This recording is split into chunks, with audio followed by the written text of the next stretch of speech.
والصلاة والسلام على سيد الأنبياء والمرسلين وعلى آله وأصحابه أجمعين، أما بعد، فأعوذ بالله من الشيطان الرجيم. بسم الله الرحمن الرحيم.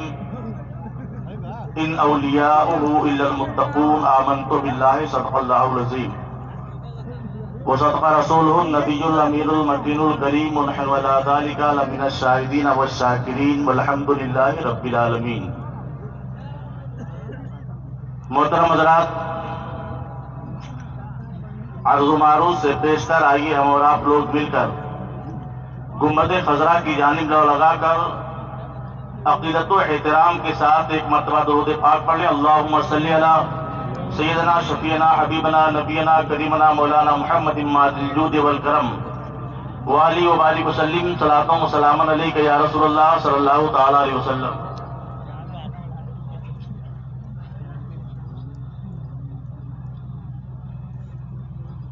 حضرات، عالم اسلام کی ایک عظیم شخصیت جسے دنیا حضور خطیب البراہین کے نام سے جانتی اور پہچانتی ہے، ہم تمامی حضرات ان کی بارگاہ میں خراج عقیدت پیش کرنے کے لیے حاضر ہوئے ہیں. عالم اسلام کی ایک افخری شخصیت استاذ العلماء حضرت علامہ مسعود صاحب قبلہ برکاتی رونق اسٹیج ہو چکے ہیں. مجھے 10 منٹ کے لیے حکم ملا ہے. میں کچھ بات آپ سے عرض کرنا چاہتا ہوں. بلا تمہید حضور خطیب البراہین کی زندگی سے آپ لوگوں کو ایک میسج دینا چاہتا ہوں. انداز بیاں گرچہ بہت شوق نہیں ہے، شاید کہ اتر جائے تیرے دل میں میری بات. آج ہم اور آپ حضور خطیب البراہین علیہ الرحمت و رضوان کی بارگاہ میں خراج عقیدت پیش کرنے کے لیے آئے ہیں. یہاں سے کچھ لے کر کے آپ جائیں.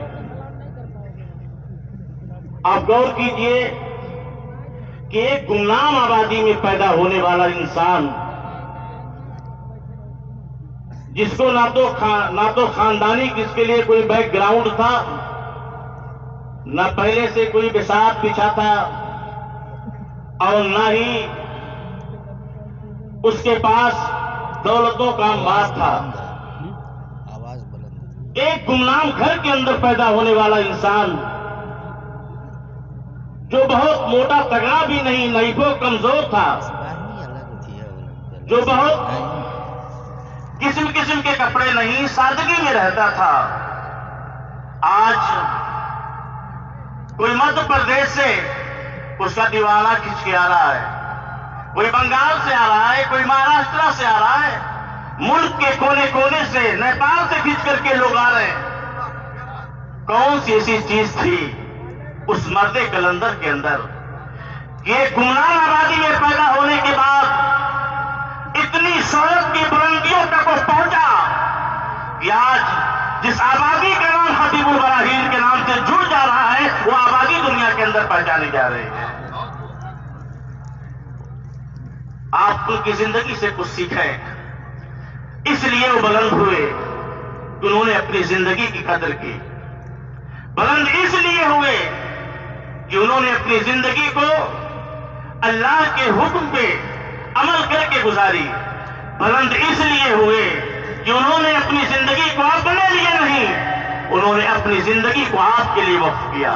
انہوں نے اپنی زندگی کو اپنی اولاد کے لیے نہیں، انہوں نے اپنی زندگی کو آپ کے لیے وقف کیا. وہ گھر کے باہر ہوتے تھے تو شریعت کی فرما برداری کرتے تھے، گھر کے اندر ہوتے تھے تبھی شریعت کی فرما برداری کرتے تھے.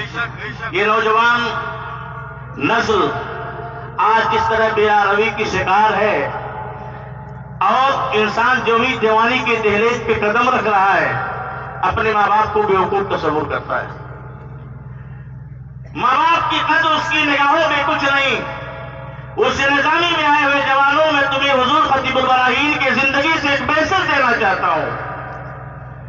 میں نے اپنے بزرگوں سے سنا ہے، کتابوں میں پڑھا، عقائد جہاں صلی اللہ علیہ وسلم کی حدیث ہے، الجنت و تحت اقدام الامہات، جنت ماؤں کے قدموں کے نیچے ہے. میرے سرکار نے کسی اور جگہ آپ کی جنت نہیں رکھی. اگر آپ کو پتہ لگ جائے کہ فلاں جگہ میری جنت ہے تو آپ وہاں چومنے کے لیے پہلے ہی پہنچ جائیں گے. لیکن ماں کے قدم کے نیچے جنت رکھی گئی.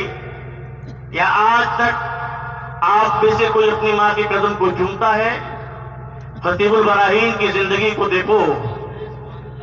جب وہ پیر ہو چکے تھے، آپ جیسے لوگ لائن لگا کے جب ان کا ہاتھ چومتے تھے، جب آپ جیسے لوگ لائن لگا کے ان کی چھڑیاں چومتے تھے، آپ جیسے لوگ جب لائن لگا کے ان کے قدموں کو چومتے تھے، وہ مرد کلندر جب اپنے گھر آتا تھا، اپنی بوڑھی ماں کے پاس سب سے پہلے پہنچتا تھا، اس کی خیریت دریافت کرتا تھا، ان کی خدمت کرتا تھا.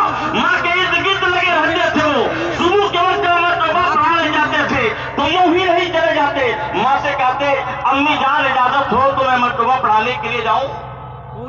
ماں نے کہا پڑھانے کے لیے جاؤ تو خطیب البراہین نہیں چلے جاتے تھے. خطیب البراہین اپنے ہوٹھوں سے اپنے ماں کے قدم کو چوم کر کے مرتبہ کے لیے جب چلتے تھے نا تو وہ ماں جس کے جسم میں سے پھٹیاں رہ گئی تھی وہ ماں ہاتھ اٹھا کے دعا کرتی تھی، مولا کریم میرے بابو کو سورج کی طرح چمکانا. میں عرض کرنا چاہتا ہوں یقیناً خطیب البراہین کا تقویٰ اپنی جگہ مسلم ہے، عبادت اپنی جگہ مسلم ہے، پرہیزگاری اپنی جگہ مسلم ہے. خطیب البراہین جو دنیا کے اندر سورج کی طرح چمک رہے ہیں، وہ ایک ماں کے دعا کا نتیجہ ہے کہ دنیا کی نگاہیں آج دیکھ رہی ہیں، ٹوپیاں کی جا رہی ہیں اور خطیب البراہین کی بلندیوں کو نہیں دیکھ پا رہی. واہ واہ واہ، ماشاءاللہ بہت اچھے. نعرہ تکبیر، نعرہ رسالت، فیضان حضور صوفی نظام الدین، مسلک اعلی حضرت عرس نظامی. میں عرض کرنا چاہتا ہوں جوانوں، پیر کی سنت تو کم سے کم اپنا لو، پیر کا طریقہ اپنا لو. پیر جب گھر سے چلتا تھا تو ماں کی قدم کو چھوتا تھا، اجازت لیتا تھا، ماں دعا دیتی تھی تو بیٹا دنیا کے اندر بلند ہو کر کے جائے گا.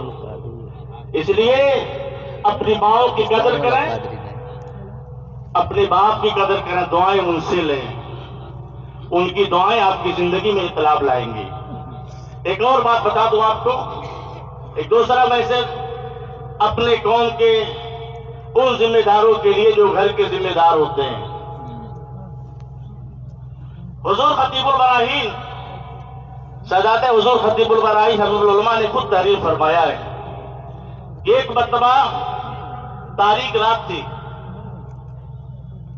برسات کا زمانہ، وہ بھی رات تاریک، جھما بارش ہو رہی تھی. عشاء کی اذان ہوئی، پیر و مرشد نے ایک ہاتھ میں لالٹین پکڑا، دوسرے ہاتھ میں چھاتا. اور اب تو اگیا کی سڑک وہ بن گئی ہے، لیکن اس زمانے میں وہ سڑک نالی کے مانند بہتی تھی. ایک ہاتھ میں چھاتا ہے، دوسرے ہاتھ میں لالٹین ہے.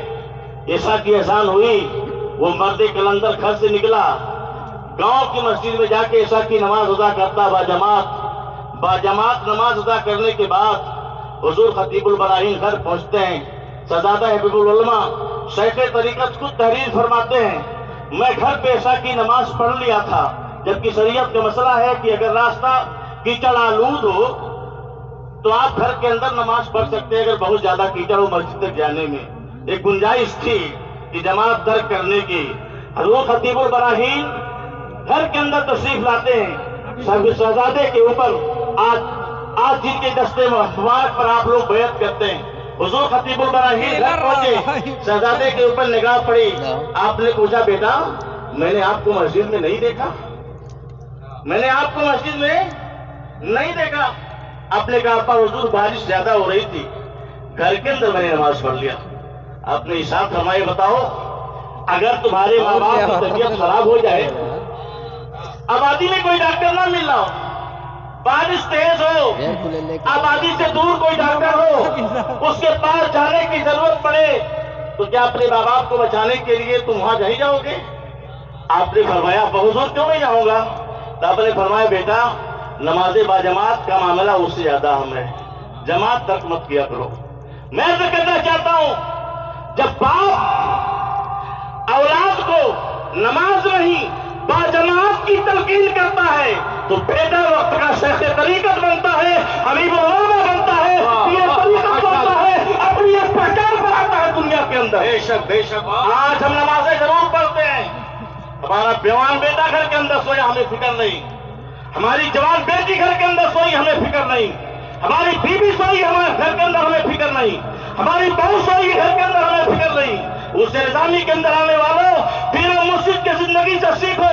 اگر یہ چاہتے ہو کہ بیٹا صرف اپنا نہیں قوم کا رہنما بن کر کے چمکے، تو پیر و مرشد کی طرح اپنے بیٹوں کو نماز کا پابند بناؤ۔ بہت اچھے، اپنے بیٹوں کو نماز کا پابند بناؤ، اپنے گھر کے اندر نماز کا ایک ماحول دو۔ پیر و مرشد نے یہی میسج دیا ہے، پیر و مرشد نے یہی پیغام دیا ہے، تیرے غلاموں کا نقشے قدم ہے راہ خدا، وہ کیا پہنچ سکے جو یہ سراغ لے کے چلے۔ وآخر دعوانا الحمدللہ رب العالمین۔